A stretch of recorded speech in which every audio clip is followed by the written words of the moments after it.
Welcome to the True Mindshifters channel. In this channel, we explore the topics of fear, shame, and guilt, and we do so by sharing true stories about our own lives so that you don't feel alone in your journey to become your best self. We explore and share the stories about fear, shame, and guilt that impacts your personal and professional life. Regardless of what profession you're in, we all work full-time, majority of us, I wouldn't say, and even if those who are working for themselves or who are staying at home, moms or dads, you guys are working. You are making a difference every single day. So please don't forget that you are really important. Each and every person living on this earth is very important and making a difference by their presence, by their energy, and by being there every day. So if you like our channel, if you support the idea of an outreach and finding like-minded people that will be benefiting from sharing ideas on how we can all together conquer fear, shame, and guilt in our lives, personal and professional, please subscribe to our channel, like our videos, and share so others could have access to it as well. Before we go further, we'd like to share that we typically try to connect with the prior topic. There's a looser connection here, and we just want to acknowledge that we jumped right into a conversation around leadership, but also acknowledging where my mind was, which was on the tragedies in the US that have occurred in the last few days. Leaders are people. And I was saying the leadership you receive will be as good as what is inside, what's going on with the leader. And right now, personally, I'm thinking about friends who've been affected by the hurricane, right? And so think of all the leaders who might have something else that they're showing up to their work or their projects and their responsibilities at home or at work, and they've got other things sort of pulling at their mind and their heart. But does it mean my mind is fully present in what we're doing right now when part of my mind is thinking about people who are suffering, right? So I don't think I'm unique. I think that this happens to people all the time. I think you're unique, but it does, I do agree with you that it happens to people all over, all of the people.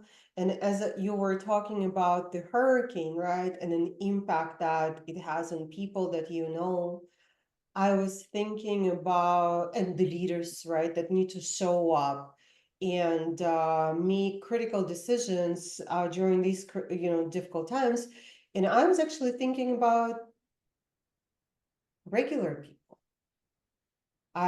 who live in less than perfect conditions or who had their homes flooded and they need to show up to work because they're nurses and because they're caregivers and because they are mechanics, right?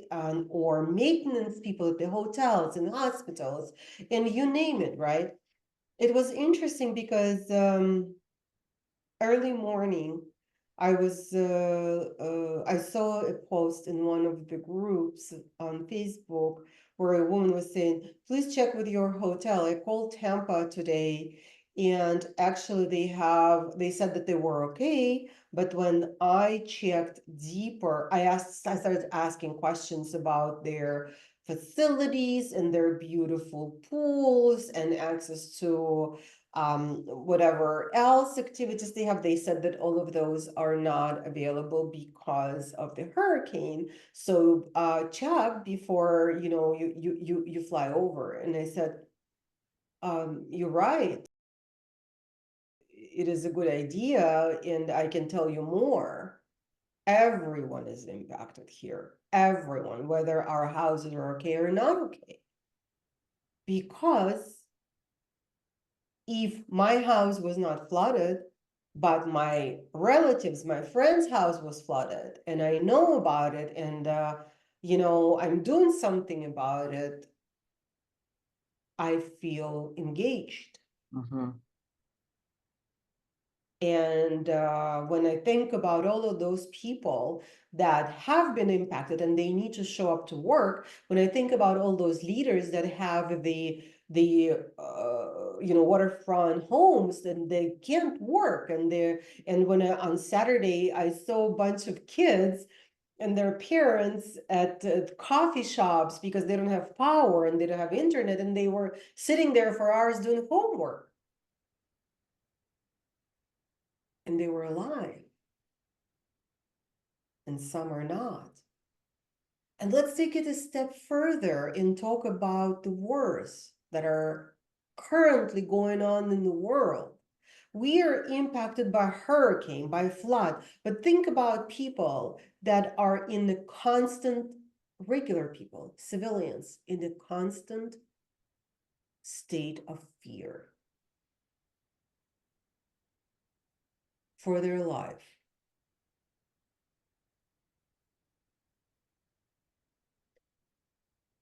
When I'm thinking about the war in Ukraine and how much of a less space that topic has right now everywhere, right? It makes me think that people get tired of hearing the bad news. Mm, Does it mean that the bad news is going away? no, It's not. Does no. it mean that less people are being affected? It does not.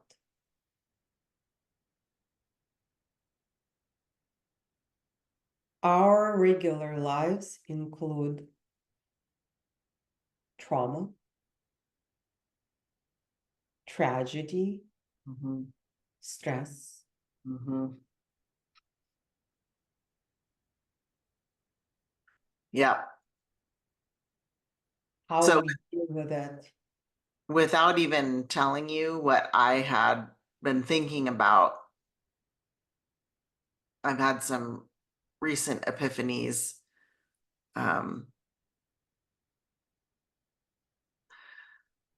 and I didn't tell you this yet, but I wanted to talk about a realization that in our life, there are two regular things because of that truth that you just said, right? There's trauma, there's war, there's disappointment, there's death, there's tragedy, travesty, devastation, and all different degrees of it. That I realized, and this can happen in a family, in a country, in a city. I realized that because of that reality, we're either in states of prevention or repair. And I've been thinking about this that, okay, what can we prevent? Certain things we can attempt to prevent through diplomacy, through collaboration, through great listening, through empathy. Like, I haven't nailed this all down yet, but the ideas of prevention. But then there's also just life. And life just has things break, things fall apart, things fail. And so then, or you damage something unintentionally, or you make a mistake. And then there's this repair piece.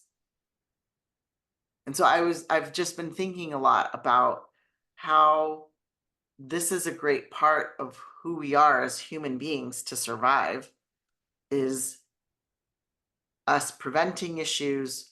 And if we can't prevent them, us recovering or repairing after the issues occur. And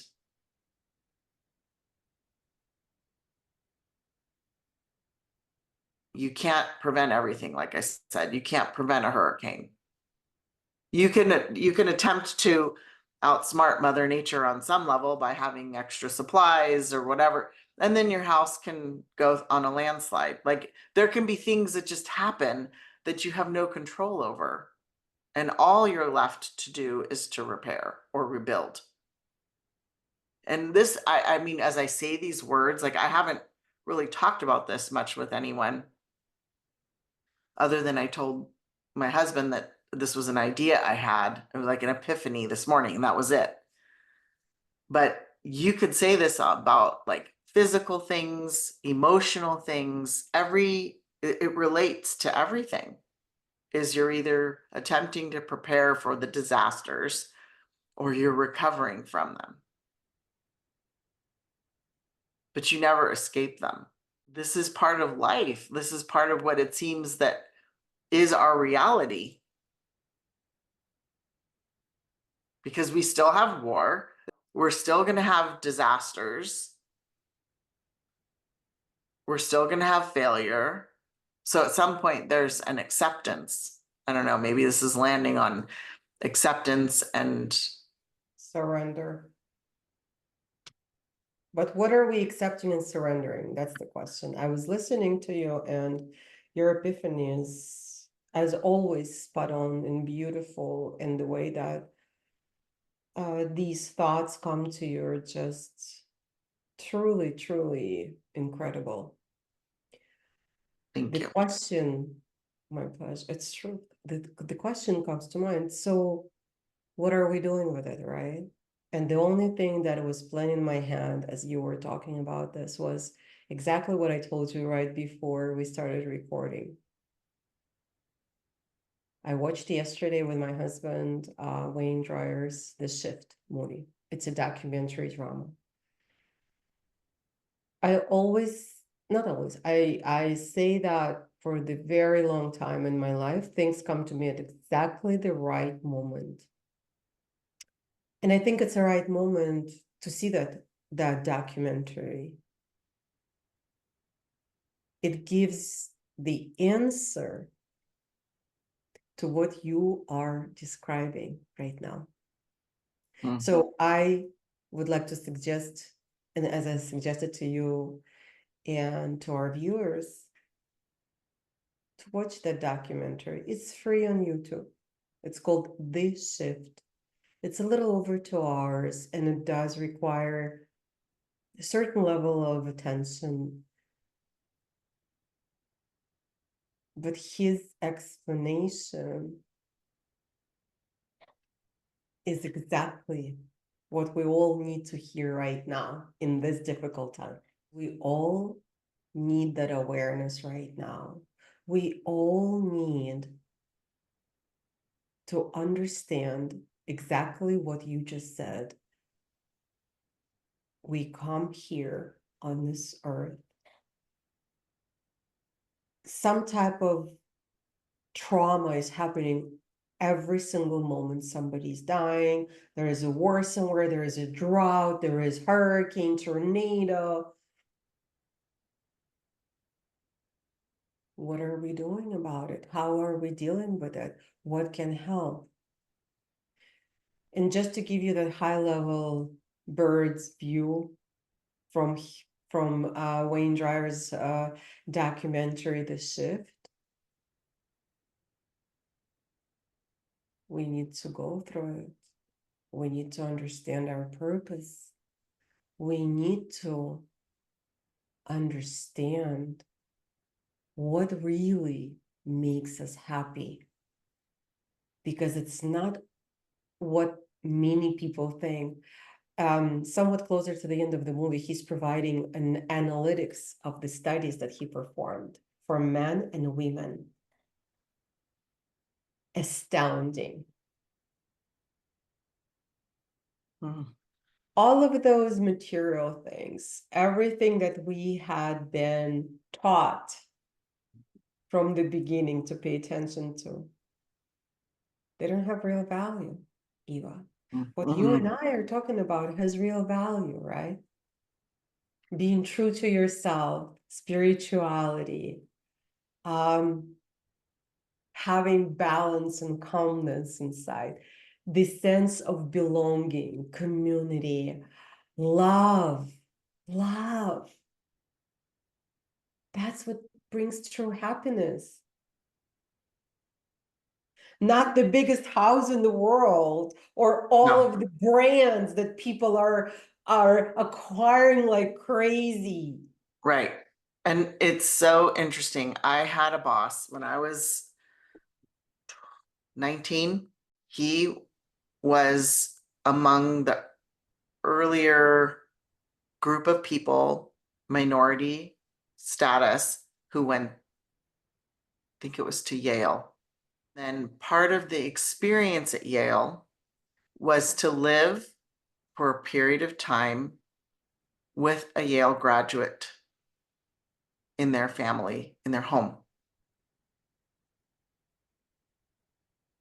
He lived in that home and he saw deep unhappiness. Mhm.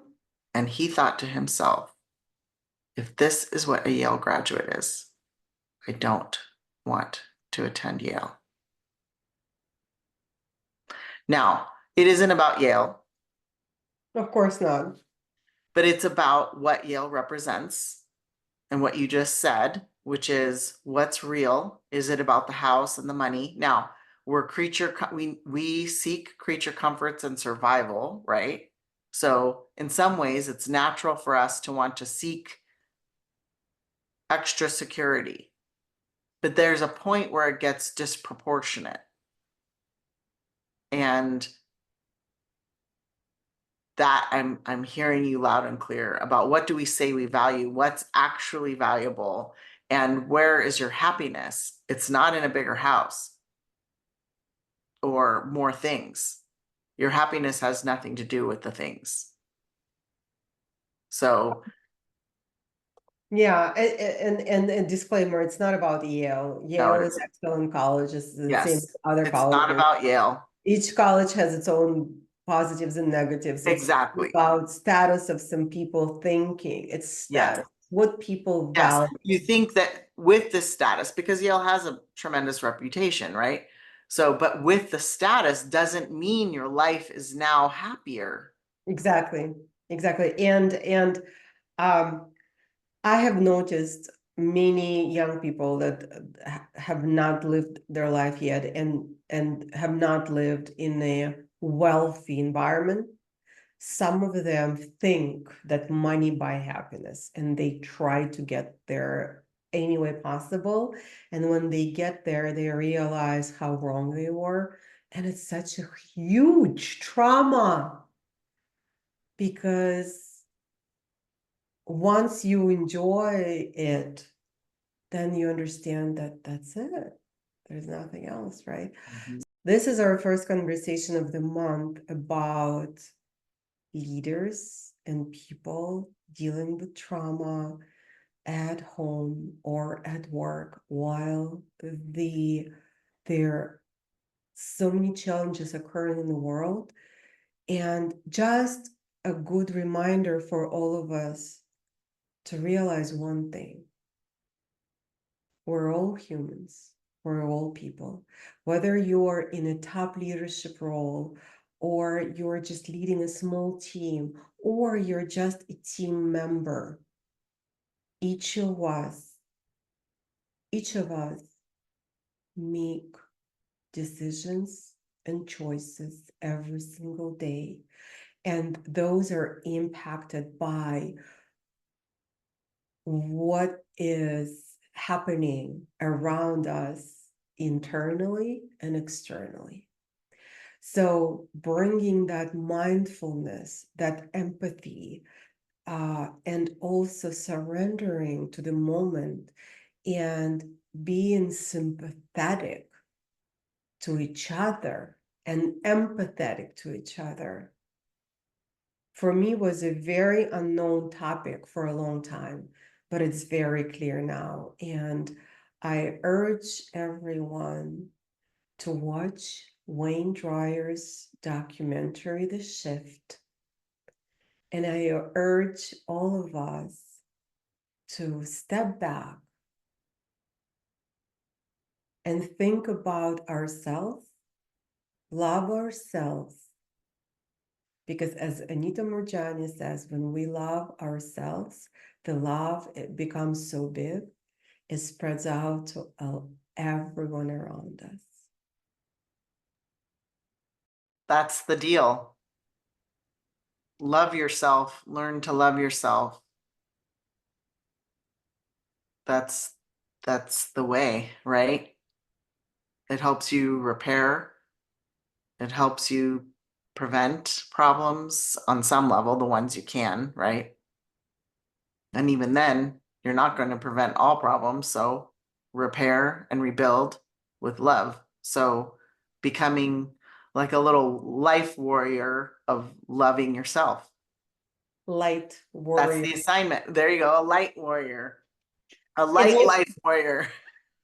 and also, yeah, Light Warriors actually by Paulo Coelho. He has a book. Yeah, on that. And but also when we love ourselves, we're able to be sympathetic and empathetic and accepting of others. Yes. Please, to me, it was such a realization that only very unhappy people, people that deal with some difficulties, are angry people. People that are happy with themselves, people that love themselves, they're never angry with you. So that's something, and that's why I'm saying, right? In such difficult times where you're worried about your friends, I'm worried about people that are impacted, my relatives, friends, and whether they're impacted by hurricanes or wars, right? While we're worried about that, what can we do? Whatever we feel we can do is we need to be calm, love ourselves, spread love, and share that beautiful energy in whatever way possible. Donation, work, spreading the word, connecting people. All of it is energy of love.